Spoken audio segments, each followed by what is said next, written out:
You quickly how I would organize my family planner. This is just one example. Again, you can do it however that you would like and whatever works best for you. But each time I've made a planner, I always end up getting questions from people like, well, what does your planner look like? Like, what order would you put it in? So, this is how I would do it. So, I always start, of course, with my cover, which I always print and then laminate. For today, for this example, I'm showing you the rainbow version of covers. The very next thing that I do is my emergency information, and I put this before I put any divider, any other information, because I think that it is most important to be at the very front.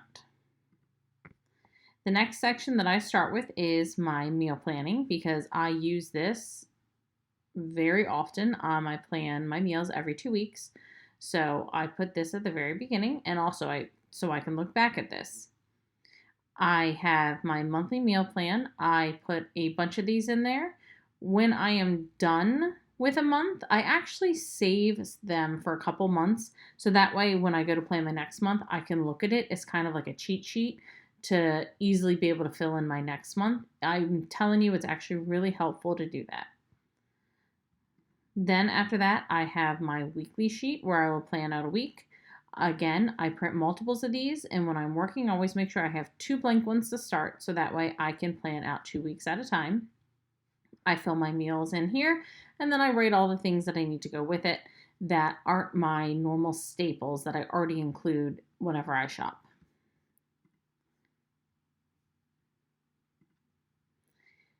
Next is my section of meals to try.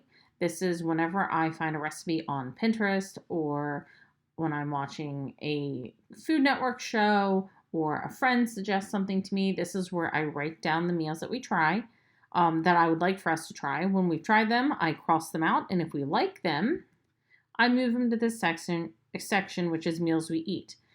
There are 2 versions of these. One of them looks more like this, where it has all the boxes are equal. But I use this one because my family tends to eat a lot of chicken.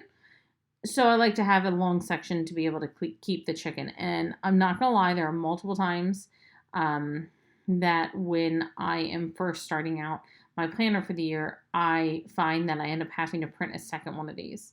I do redo this every single year at the start of a new planner because my family will kind of get sick of some meals and we stop eating certain meals, or maybe for one reason or another we've stopped eating a meal. And I like to just start with like a kind of nice fresh one for things that we are eating currently the most often. Then I do my cleaning section. I have my basic cleaning schedule. Then I break it down by weekly. And then I keep track of things that we do less often that I don't want to forget about, like changing the filters within our house or changing water filters, air filters. When's the last time we got the oil changed in the car? All those basic things that you do all the time that you kind of forget when you last did them. Then after that, I do my calendar. Now, I'm just showing you 1 month example, but you can keep as many in here as you would like within your planner. When I create this planner, I only do 6 months at a time because I find that otherwise it gets way too big. And so I'll as I start to get further in, I'll start taking out like the earlier months and I'll pull them, and then I will add in the months that are remaining. Now, if you're somebody who likes to keep your planner year after year, it's no big deal. You just pop these from one set of rings into another one. So you can see this would be my left page, and then my right page in my planner. Then after that, I have my weeklies. This is my left page, and this would be my right page. And I have, I think, 4 of them because that's how many I would need for this month. What I need for each month is going to go between either needing 4 of them or 5 weeks, depending on how the days fall that month. The next section is my money management section. This is where I keep track of my budgeting and bills. As you can see, I did not do the spending, the saving for log because right now we're not saving for anything. But if we were saving for something, I would print it and add it to that section. Next, I do school information where I keep the basic information for school. My boys ride a bus when we are not in a pandemic. They would be going to school on a bus, so I would print the one with the bus, Right now they are both home, so I don't really need a whole lot of school information. Then we do classmate information next. And I print a couple of these.